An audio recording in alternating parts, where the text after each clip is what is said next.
अब हम अपन उजगा पाहुन आदरणीय नड्डा साहब से निवेदन करबन जे सर अपने अभियो आपन उद्बोधन हमरा सबके दियो। सब प्रेक्षागृह सब में बैसल व्यक्ति से निवेदन जे कृपया करतल ध्वनि से सर के स्वागत करियौन।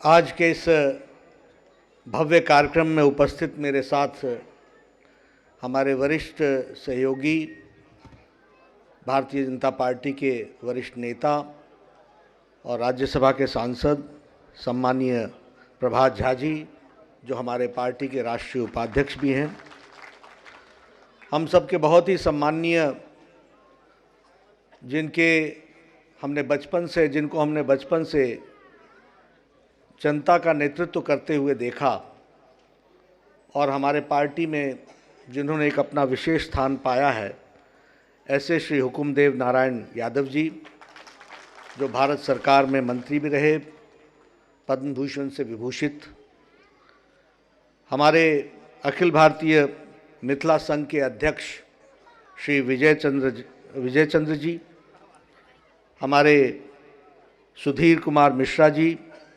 जो सीईओ हैं ब्रह्मोस के, हमारे दिल्ली के प्रदेश के अध्यक्ष श्री मनोज तिवारी जी और हमारे गोपाल ठाकुर जी जो दरभंगा के सांसद हैं और आप सबके लोकप्रिय नेतृत्व करने वाले ऐसे हमारे साथी, सम्मानित मंच और यहाँ उपस्थित अखिल भारतीय मिथिला संघ के सभी वरिष्ठ सज्जन वृंद, माताएं, बहनें, बुजुर्ग, नौजवान साथी और मीडिया के भी मेरे साथी, प्रिंट मीडिया और इलेक्ट्रॉनिक मीडिया के साथी, मुझे आज जब यहाँ आने का सौभाग्य मिला है तो सबसे पहले तो मैं महान कवि विद्यापति जी को अपनी श्रद्धांजलि देता हूँ और करबद्ध नमन करता हूँ कि ऐसे पुण्य भूमि, पवित्र भूमि कि हमारे सभी सदस्यगण का, सज्जन वृंद के दर्शन करने का मौका मिला। आप सबका दोनों हाथ जोड़ करके बहुत बहुत धन्यवाद। मैं मैथिली बोल तो नहीं पाता हूँ, लेकिन समझने में मुझे कोई दिक्कत नहीं होती, इसलिए आपके सारी बातें मैंने समझी, जानी और उसको आगे बढ़ाने का भी हम प्रयास करेंगे। मिथिला से मेरा भावनात्मक रिश्ता है और ये रिश्ता मैं शब्दों में बयान नहीं कर सकता, क्योंकि शब्दों में बयान करने में भावनाओं को बयान करना बड़ा कठिन होता है। लेकिन जब मैं मिथिला की बात करता हूँ तो वह पावन भूमि जहाँ राजा निमि के पुत्र राजा मिथि ने मिथिला बसाया, और जब हम मिथिला की बात करें तो हम राजा जनक को और महान पुत्री हम माता जानकी देवी को बिना नमन किए आगे बढ़ नहीं सकते, उनको मैं नमन करता हूँ। जब मैं भावनात्मक बात कहता हूँ तो मिथिला को जब मैं याद करता हूं तो मिथिला के साथ साथ विद्वता का मेरे दिमाग में एक विशेष प्रदर्शन होता है। और ये मैं कहने के लिए नहीं कह रहा हूं, बचपन की छाप बहुत गहरी होती है। जहां मैं पैदा हुआ, जहां मैं बढ़ा, जिस विश्वविद्यालय में बढ़ा, वहां मैं प्रोफेसर्स क्वार्टर्स में रहता था, जो एक के बाद एक प्रोफेसर्स के क्वार्टर होते थे। जिन लोगों ने पटना यूनिवर्सिटी को देखा होगा तो वो मेरी छाप इसलिए पड़ी कि मैं आपको बताना चाहता हूँ। एक तरफ से शुरू होता था अनिरुद्ध झा, बेचन झा, चेतकर झा, दिवाकर झा, मृत्युंजय झा, मधुकर झा, जय नारायण मिश्र, और ये सभी के लालन पालन में मुझे पढ़ने का मौका मिला। ये मैं अपना सौभाग्य मानता हूं। इसलिए कहने के लिए नहीं कह रहा हूं मैं, ये बचपन में ही मेरे को एक विद्वता का, अब अरुण झा यहाँ हमारे मित्र बैठे, हमारे से 1 साल सीनियर हुआ करते थे, आज सीनियर आईएएस ऑफिसर ब्यूरोक्रेसी में यहाँ भारत सरकार में। हम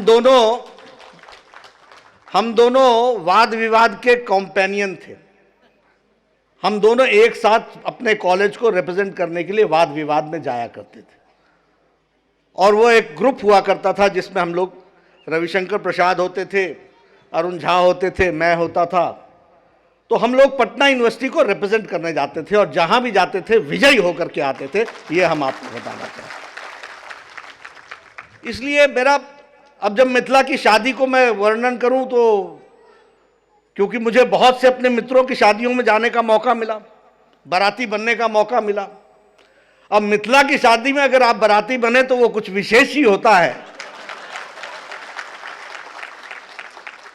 और जो आपका स्वागत होता है वो संस्कृति की जो झलक दिखती है, उस संस्कृति के गौरव में इतिहास को जब हम समझते हैं तो हमको समझ में आता है कि मिथिला भूमि पुण्य भूमि जो संस्कृति की दृष्टि से एक अपने आप में विरासत रखती है, उसको हमको समझना चाहिए।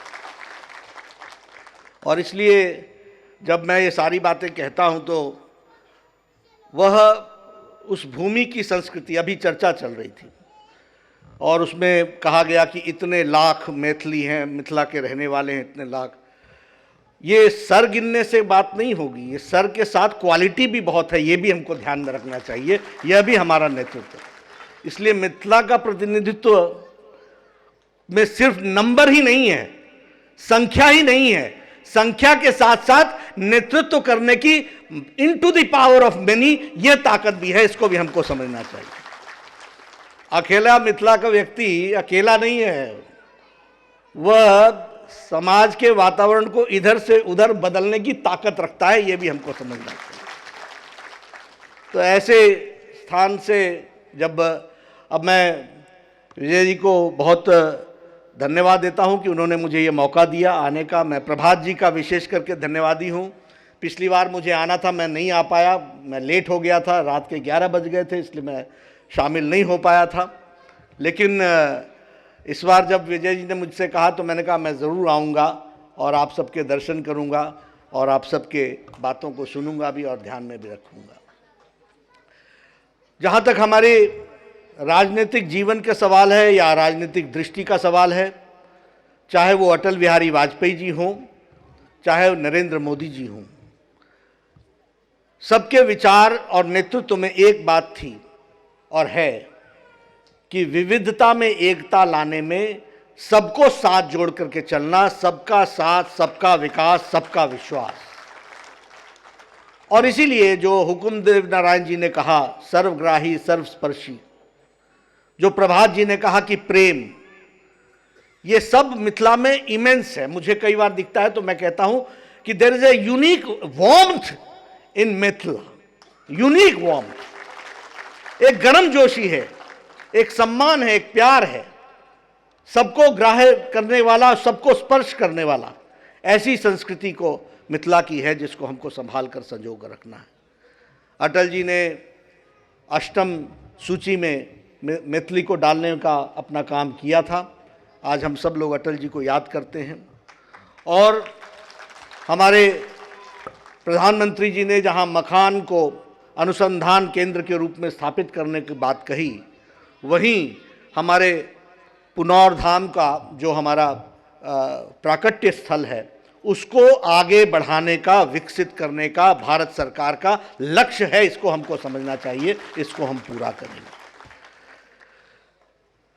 मैं जो बात विजय जी ने कही है, अब मैं जब बात करता हूं तो मिथिला की बात करें और मखान की बात ना हो, पान की बात ना हो, माछ की बात ना हो,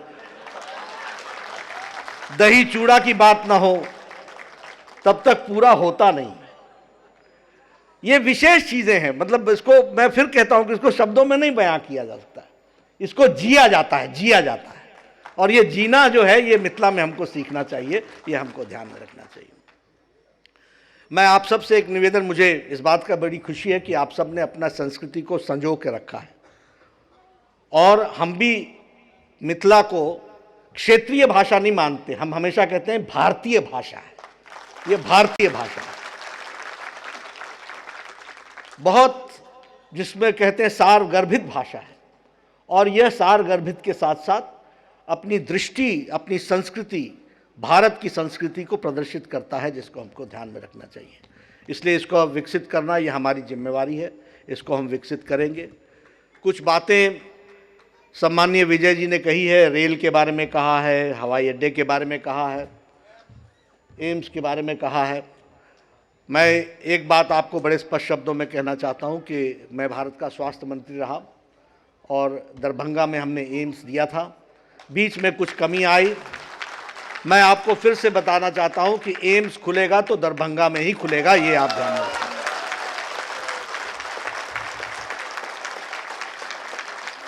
और मैंने नीतीश कुमार जी से बात की है, अभी पिछले महीने मैं पटना गया था तो मैंने नीतीश कुमार जी से बात की थी और मैंने कहा था कि वो जो दरभंगा पैलेस है उसको छोड़ करके उसके साइड में जो ज़मीन है उसको हम एलिवेट करेंगे, नए डिज़ाइन से बनाएंगे, लेकिन नया एम्स बनाएंगे और पूरा एम्स बनाएंगे, ये हम आपको सूचित करना चाहते हैं। उसी तरीके से हवाई अड्डे का सवाल है, वो उस बहुत तीव्र गति पर है, उसके फाइनल उसकी सारी औपचारिकताएँ पूरी हो गई हैं और वहाँ भी उड़ान जल्दी भरी जाएगी और वह भी काम तीव्र गति से होगा। जो आपने रेल मंत्रालय से संबंधित बातें कही हैं उसको मैं पीयूष गोयल जी से ज़रूर रखूँगा और उनसे बातचीत करके गोपाल जी को साथ लेकर के, मनोज जी को साथ लेकर के, प्रभात जी को साथ लेकर के, उसको भी प्रभात जी के साथ चल करके उसको भी हम पूरा करेंगे, ये हम आपका कहना चाहते हैं। मित्रों, मुझे एक बात बहुत अच्छी लगी कि आपने विश्व मैथिली सम्मेलन करने का आयोजन करने का तय किया है। मैं ज़रूर चाहूँगा कि आप इस कार्य को करें। मैं ज़रूर प्रधानमंत्री जी को लाने का प्रयास करूँगा और वो आएंगे, ज़रूर आएंगे, लेकिन विश्व मैथिली सम्मेलन होना चाहिए। ये इसलिए नहीं कि इसमें मिथिला का या मैथिल का भला है, यह मानवता का भला होगा, इसको हमको समझना चाहिए। मिथिला की संस्कृति को लोग जाने। आज मुझे इस बात की भी बड़ी खुशी है कि जब मिथिला पेंटिंग की हम बात करते हैं तो ये मिथिला पेंटिंग सिर्फ मिथिला की पेंटिंग नहीं है, उसका उद्गम स्थान है, लेकिन मिथिला पेंटिंग इंटरनेशनल पेंटिंग बन गई है, यह भी हमको ध्यान रखना चाहिए। गोदावरी देवी को पद्मश्री दे करके आदरणीय मोदी जी ने इस बात को प्रदर्शित किया है कि किस तरीके से हम लोगों ने अपनी संस्कृति को संजो करके आगे बढ़ाने का प्रयास किया है। इसलिए, और मैं कई बार अपने प्रभात जास जी से जब मिलता हूं तो कहता हूं ठीक छिए ना, ठीक छिए। तो हमें मैथिली, मैं कह सकता हूं कि बोलने तो नहीं आती है, लेकिन समझता पूरा हूं, ये मैं आपको पूरा विश्वास दिलाता हूं। इसलिए आप सबके बीच में आने का मुझे सौभाग्य मिला।